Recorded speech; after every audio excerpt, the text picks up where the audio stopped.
financiados por el cártel.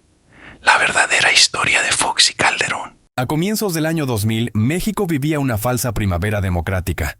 Vicente Fox Quesada había derrotado al PRI después de más de 70 años de dominio. El país, sin embargo, ya estaba comprometido con otro poder más antiguo, más crudo y más invisible, el narcotráfico. En los callejones de Culiacán, la sangre no dejaba de correr. Los hermanos Zambada, Ismael y Jesús consolidaban el imperio del cártel de Sinaloa. Pero algo había cambiado. Ya no bastaba con controlar rutas.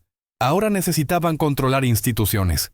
Vicente Zambada Niebla, conocido como el Vicentillo, no era solo el hijo del capo. Era el testigo silencioso del engranaje corrupto que comenzaba a operar desde el corazón mismo del gobierno federal mexicano. En sus diarios, escritos años después desde una prisión en Chicago, el Vicentillo dejó constancia de cómo se compró la voluntad de altos mandos políticos. Sus palabras revelan un país entregado, pieza por pieza, a la complicidad criminal. Durante el sexenio de Vicente Fox, uno de los personajes más oscuros ascendió a una posición clave. Genaro García Luna, director de la Agencia Federal de Investigación, AFI, fue el primero de muchos favores pactados entre el narco y el poder. Jesús el Rey Zambada, hermano del Mayo, confesó años más tarde ante un jurado en Nueva York. Pagaron más de $3 millones a García Luna durante el sexenio de Fox. El objetivo, protección total y colocación de aliados. Uno de esos aliados fue Norberto Vigueras Beltrán, quien fue nombrado delegado de la AFI en Culiacán, gracias a un soborno directo del Mayo. Era el hombre clave para asegurar que no se tocaran los cargamentos en la zona. Los pagos eran en efectivo, entregados discretamente en maletas. A veces en casas de seguridad, a veces en estacionamientos del norte de la Ciudad de México, siempre bajo protección, siempre con la certeza de impunidad.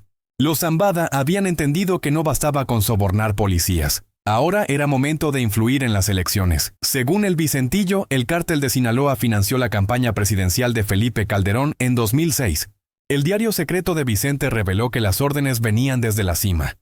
El dinero se entregaba para asegurar continuidad. García Luna no debía salir del gobierno.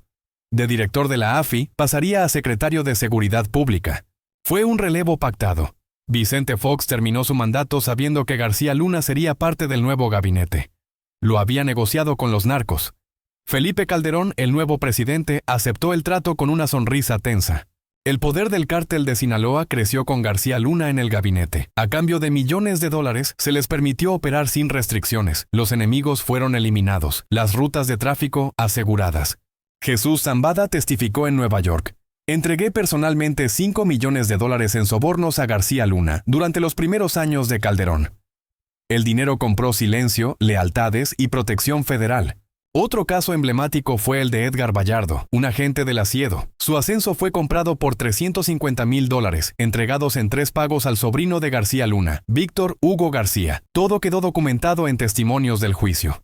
Vallardo luego fue asesinado. Sabía demasiado. Había sido doble agente, trabajando para el gobierno y para los Zambada. Su muerte fue una advertencia. Quien traiciona a los dos bandos no tiene dónde esconderse. Mientras tanto, el país ardía. En las calles, la guerra contra el narco era una cortina de humo. En los despachos de seguridad, el enemigo estaba sentado en la mesa del gabinete. En el Aeropuerto Internacional de la Ciudad de México, se protegía el paso de cargamentos bajo órdenes encubiertas. Policías federales facilitaban el tránsito de cocaína en vuelos internacionales. Todo con aval de García Luna. Raúl Arellano Aguilera, uno de los operadores, confesó haber recibido instrucciones directas desde el centro de mando. Los cargamentos no debían ser tocados, eran del Mayo, venían de Colombia y debían llegar a Chicago.